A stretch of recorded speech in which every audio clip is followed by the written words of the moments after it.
Olá, sejam bem-vindos ao canal Med Entendida. Hoje iremos conversar sobre exame físico abdominal. Meu nome é João Lucas e eu preparei essa aula para você.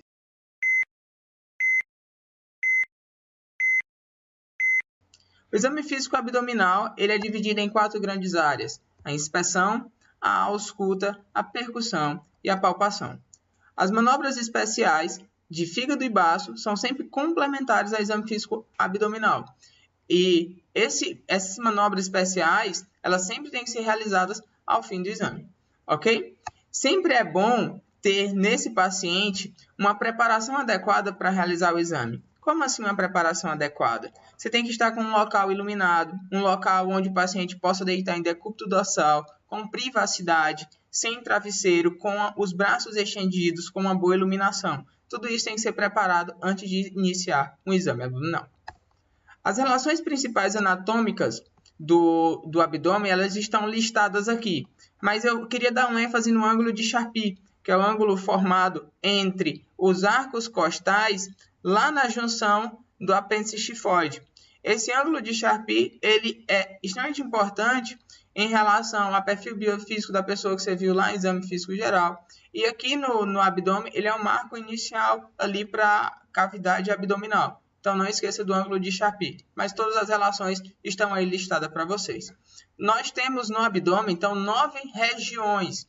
Tem essa divisão, divididas por linhas, que são chamadas linhas hemiclaviculares direita e esquerda, que são as linhas verticais. E a gente tem as linhas horizontais, a bicostal e a linha bilíaca, ok? Essas linhas delimitam, então, o hipocôndrio direito, o epigastro, o hipocôndrio esquerdo, o hipogastro, a região de flanco direito, região de flanco esquerdo, o mesogastro e as fossas ilíacas direita e esquerda. É importante saber, nessa parte aqui das relações anatômicas, que você tem pontos específicos e divisões específicas do abdômen de outras maneiras. Você não divide só assim. Ou seja, você pode falar que esse abdômen pode ser dividido em andar superior e andar inferior do abdômen, a partir da cicatriz umbilical. Ou você pode dizer que esse abdômen é dividido em 4 grandes áreas. Você divide o abdômen em 4 e diz que ele tem a área superior direita, a área superior esquerda, a área inferior direita e a área inferior esquerda. Então, você pode dividir de outras maneiras. Mas essa aqui é a maneira mais comum de dividir. Ok? A inspeção abdominal, eu observo todos esses itens que estão aparecendo aí na sua tela. No tipo de abdômen, eu vejo se esse abdômen é plano, se ele é um abdômen globoso, se ele é um abdômen escavado, se é um abdômen batráqueo, se é um abdômen avental. Cada tipo de abdômen desse é bem definido no nosso livro base, no POR. Então, não deixe de ler o nosso livro base, ok? Se tem alterações tegumentares, ou seja, alterações de pele e anexos, como está a disposição desses pelos no abdômen. E aqui é uma ênfase importante. Cicatriz de cirurgias prévias te indicam quais patologias esse paciente pode ter tido já. Então, a cicatriz na região de apêndice, na fossa ilíaca direita, pode ter dito que esse paciente pode ter tido uma apendicectomia e ele não tem mais o apêndice porque ele teve um apendicite prévio, ok? Você vê vê simetria, abalamentos, você vê movimentos abdominais. Movimentos abdominais podem ser movimentos abdominais fisiológicos, como respiratórios, peristaltismo visível patológico, chamado de ondas de Kussmaul. Isso pode indicar uma obstrução intestinal. Pulsações abdominais, presença de circulação colateral, circulação porto-cava, cava inferior, cava superior. Tudo isso é definido pela maneira que as veias se dispõem na superfície do abdômen. E, por fim, a manobra de Valsalva, que é uma manobra que verifica a inspeção dinâmica do paciente, com o objetivo de fazer Valsalva é aumentar a pressão intraabdominal. Você pede para o paciente assoprar o dorso da mão, isso vai aumentar a pressão intraabdominal. Você verifica se há uma alteração à manobra de Valsalva, ok? Aqui, na inspeção, você tem que saber que esse paciente tem pontos específicos de dor, que é a nossa dica entendida. Então, há pontos específicos de dor no abdômen que você não pode deixar de lembrar, que é o ponto cístico, também chamado de ponto de Muff, o ponto apendicular, também chamado de ponto de McBurney, o ponto epigástrico. São os 3 principais pontos de dores no abdômen. Nunca esqueça disso. Ponto cístico, ponto apendicular e ponto epigástrico. E essa foto é extremamente importante. Então, lembre, o ponto cístico, o ponto apendicular, o ponto epigástrico são os pontos mais comuns de dor no abdômen. Ok? A ausculta abdominal ela visa 2 focos. Fazer a ausculta dos ruídos hidroaéreos ou a presença dos sopros abdominais. Os ruídos hidroaéreos você verifica com o estetoscópio de 15 a 10 segundos em cada foco, e isso você vê se eles estão presentes ou ausentes. Se eles estiverem presentes, você tem que delimitar com a intensidade desse volume e com a frequência. Ruídos hidroaéreos presentes com frequência aumentada eu chamo de borborigmos, e ruídos hidroaéreos com frequência diminuída ou ausentes eu chamo de silêncio abdominal. São as nomenclaturas mais comuns para isso, ok? Os sopros abdominais, por sua vez, eles não são comuns de serem auscultados. Eu tenho que saber que um sopro sempre é um turbilhonamento sanguíneo, então eu tenho uma alteração vascular para auscultar um sopro. Que alteração vascular eu tenho aqui? Eu posso ter tanto uma estenose de artéria renal, quanto um aneurisma de aorta, para fazer a ausculta abdominal, ok? A dica entendida, e aqui não só para a ausculta, mas para todo exame físico, é necessário sempre sistematizar o exame. Ou seja, você tem que pegar esse paciente e começar o exame e terminar sempre na mesma sequência. E a gente sempre fala, tenta fazer o exame em sentido horário, ok? A percussão abdominal, ela tem um objetivo de falar dos sons que é produzido a partir da percussão. O som identificado na percussão ele pode ser um som timpânico, submaciço ou maciço. E aqui está a descrição de que tipo de víscera gera cada som. O som mais predominante no abdômen é o som timpânico. Não esqueça disso, o som mais comum no abdômen é o som timpânico. E a percussão abdominal é uma ferramenta extremamente importante para a pesquisa de ascite. As ascites elas são divididas em 3 grupos, ascites de grandes, médios e pequenos volumes. E há 3 sinais abdominais na percussão que eu verifico isso. O sinal de Skoda, que é o semiciclo de Skoda, a massa C móvel e o sinal de Piparotti. O sinal de Piparotti eu peço para o paciente colocar a mão na região central, na linha mediana, comprimir o seu abdômen. E de um lado, com minha mão direita, eu faço um piparote, em algumas regiões chamadas de peteleco, de um lado do abdômen, e eu sinto a movimentação de um líquido no outro lado do abdômen com a mão, como está mostrando aí na imagem, ok? Isso é um sinal de grande volume no ascite. Os sinais de médio volume, que é o semicírculo de Skoda e massa C móvel, ele funciona da seguinte maneira. Você percute o abdômen do paciente em decúbito dorsal, você verifica a região que está maciça, depois você faz o paciente virar em decúbito lateral direito. Você percute novamente e percebe que houve uma alteração do local da massa 6. Por isso o nome, massa 6 móvel. E o semicírculo de Skoda é uma percussão radial do abdômen do paciente saindo da região epigástrica para as extremidades.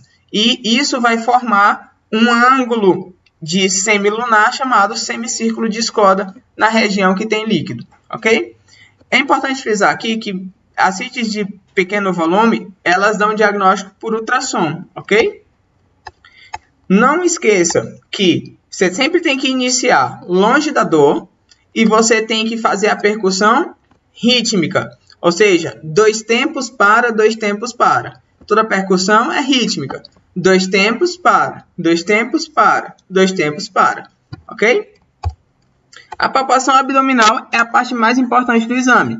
E ela pode ser palpação superficial, palpação profunda ou palpação de massas abdominais. A palpação superficial, ela visa apenas identificar alterações até a musculatura abdominal. Palpação profunda, ela visa tanto massas abdominais como os próprios órgãos abdominais. Então, as massas, sempre quando forem palpadas na palpação profunda, têm que ser descritas. E para descrever essa massa, eu tenho que dizer seus limites, seus tamanhos, se há mobilidade com a respiração, se há relação ou não com a linha média, se há uma consistência pétrea, uma consistência de líquidos, falando que essa massa cística, se há uma consistência fibroelástica, ok? Sabendo isso, eu tenho que saber palpar um abdômen com dor. O abdômen com dor sempre tem que se lembrar de palpar primeiro pela região mais distal da dor. E a partir daí fazer uma palpação em sentido horário. Então eu palpo a região mais distal e faço uma palpação em sentido horário. Depois de ter feito isso, eu vou para o sinal da dor e busco sinais de irritação peritoneal, que é defesa do peritônio voluntária, defesa involuntária, que é contração muscular involuntária, também chamada de abdômen tábua, quando é em todo o abdômen. E também eu tenho que verificar nesse paciente se ele tem Bloomberg positivo, ok? Cuidado sempre que no abdômen eu posso ter dor chamada dor irradiada. O que é dor irradiada? É a dor que de origem de um local, mas está presente no abdômen. E esse é um mapa das principais dores irradiadas que a gente tem no abdômen. Um infarto, um apendicite, uma colecistite. Ela pode ser uma dor de um local que vai parar lá no abdômen. Um infarto gerando uma dor no epigastro. O coração é torácico. Então, isso é o conceito de dor irradiada, ok? Os sinais e técnicas aqui no abdômen existem vários, mas os principais são esses, que é a palpação bimanual, para verificar a defesa, o sinal de Bloomberg, o sinal de Murphy e o sinal de Rosen. O sinal de Rosen é um sinal de alteração apendicular, de apendicite. Então, eu comprimo um lado do abdômen do paciente, a fim de mobilizar os gases, e faz distensão do apêndice, causa dor. O sinal de Murphy, ele é um sinal de colecistite aguda. A compressão do ponto cístico ou ponto de Murphy faz com que o paciente pare a inspiração. Quando o paciente para a inspiração, ele faz um Murphy positivo, quando ele tem dor. O sinal de Bloomberg é um sinal de irritação peritoneal. Então, eu faço uma compressão do peritônio, ou seja, do próprio abdômen do paciente. Quando eu faço essa descompressão brusca, o paciente sente uma dor. Então, eu falo que esse é um sinal de Bloomberg positivo, ok? A palpação bimanual, eu palpo com as duas mãos ao mesmo tempo o abdômen, eu aprofundo as duas mãos ao mesmo tempo e verifico qual sinal qual área está mais afetada. No exame físico do fígado, eu tenho que verificar a hepatimetria primeiro para depois palpar o fígado. A hepatimetria é verificar o tamanho do fígado pela percussão na linha hemiclavicular direita da região mamária até a região de fossa ilíaca. O tamanho normal do fígado é ser de 6 a 12 centímetros. A partir daí, eu tenho técnicas específicas para palpar o fígado. A técnica de Mathieu, a técnica de Lemos-Torres. A técnica mais comum é a técnica de Mathieu, que é a técnica em garra, que é essa mão em garra, como você vê aí na foto, ok? Você sempre, quando palpar o fígado, você sempre tem que caracterizar se o fígado é ou não palpável. Se o fígado é palpável, você tem que falar sua consistência, sua superfície, como é que está a sua borda, o tamanho do fígado e se tem dor ou não a palpação. Tudo isso tem que ser caracterizado a palpação do fígado.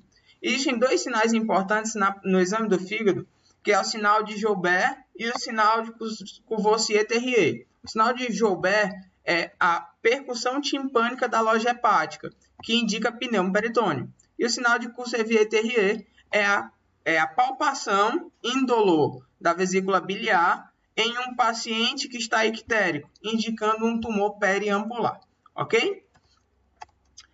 A dica entendida é falar sobre a pitose hepática, quando você faz a hepatimetria desse paciente e ao fazer a hepatimetria desse paciente, você verifica que o fígado não está no local correto. Ele não se inicia acerca do sexto espaço intercostal. Ele está mais abaixo, ok? E para finalizar a nossa aula, a gente vai conversar sobre o exame físico do baço.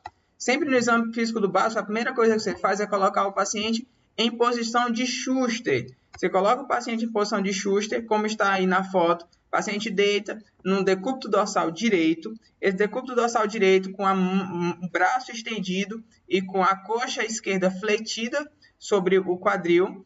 Você vai e faz a percussão do baço, que geralmente não é percutível. Então, você faz a percussão do espaço de Traube, que ele vai estar livre. E você realiza, então, a palpação com a técnica de Mathieu-Cardarelli, que é uma técnica de garra. Você tenta palpar o baço. Geralmente, o baço não é palpável. Então, você faz a palpação do baço. Se ele for palpável, você tem que delimitar o tamanho, a consistência, a forma que ele está ali. E você tem que delimitar se esse baço é duro, se esse baço é fibroelástico, se esse baço está cístico. E, por fim, o relevo do baço, se há nodulações ou se o baço é liso. Verificado isso, você tem terminado o exame físico abdominal. E tudo isso que foi falado é um resumo, não esqueça disso. O livro, ele complementa tudo isso. Você lê o Porto, você tem que sentar e ver como a gente está fazendo esse exame. Aqui tem um exemplo agora, acompanhe esse exemplo. Bom, vamos fazer agora o exame físico abdominal do paciente, tá? E como vocês podem ver, é importante que o paciente mantenha as mãos próximo ao corpo. E também para a privacidade do paciente, a gente coloca um lençol, tá? Na parte inferior, para cobrir e para dar um pouco de privacidade ao paciente. Daí a gente começa nosso exame físico fazendo inspeção estática e dinâmica do paciente. Para a inspeção dinâmica, a gente pede para o paciente soprar a palma da mão, fazendo a manobra de valsalva, onde a gente vai ver se há alguma retração, algum abaulamento, se aparece alguma hérnia ou alguma outra alteração. Após isso, a gente vai fazer a ausculta, tá? Que no exame abdominal ela é diferente dos outros exames físicos, do cardíaco e do pulmonar. Ela é feita primeiro, porque após a percussão e palpação pode dar alguma alteração. Lembrar também que se o paciente estiver com alguma dor abdominal, a gente deve começar pelo local distante da dor, tá? E nunca pelo local da dor. Daí, nesse caso, a gente vai começar a fazer nossa ausculta em sentido horário, permanecendo 1 minuto em cada foco.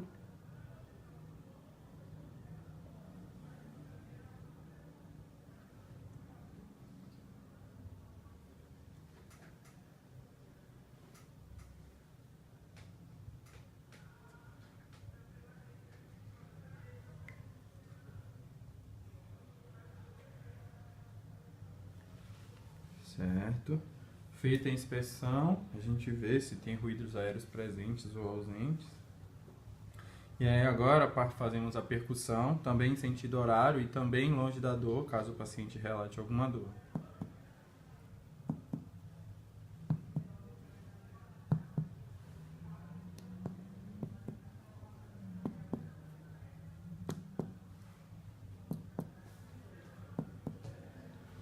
Certo? Daí agora a gente vai fazer a palpação. Primeiro a superficial e depois a profunda, tá? Para ver algum foco de dor, alguma coisa.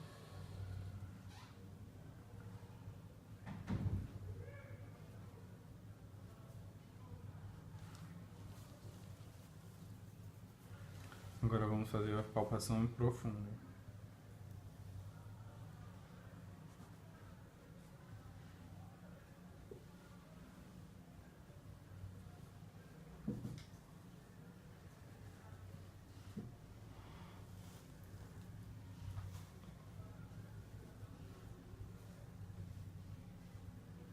Agora a gente vai fazer a palpação do fígado e do baço, tá?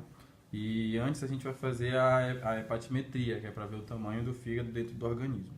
A gente pode fazer isso de baixo para cima ou de cima para baixo, desde que seja feito em 2 linhas, para que a gente possa ter um tamanho mais ou menos equivalente do fígado. Nesse caso eu vou começar de cima para baixo, a partir do 5º espaço intercostal, e a gente vai ver a alteração dos sons, até chegar no som timpânico. De novo em uma outra linha.